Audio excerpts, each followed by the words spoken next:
Bon, c'est une édition de reprise, c'est un retour en force du projet du Siam.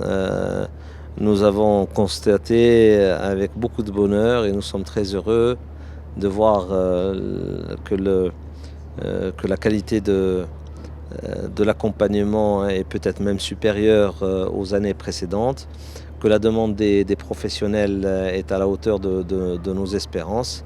Et le jour de l'inauguration, il y avait un point qui était un petit peu un questionnement qui n'en est plus un au fil des jours.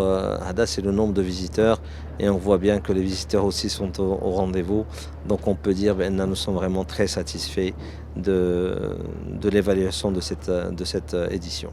Écoutez, heureusement que nous avons donné l'accès à partir du deuxième jour pour ne pas avoir de concentration de visite sur les autres jours. Parce que nous avons un point qui est prioritaire, qui est largement devant tous les autres points, c'est la sécurité des citoyens. Nous voulons absolument à ce que les gens puissent visiter le salon et rentrer et ressortir du salon en toute sécurité. Donc lorsque nous avons constaté qu'il y avait une forte demande, on a pris la décision justement pour désengorger les voies, les allées, etc., de permettre à ce public qui n'a pas pu profiter du salon pendant 4 longues années de venir, disons, que c'est une année de renouement, de renouveau et de retrouvailles avec le Siam.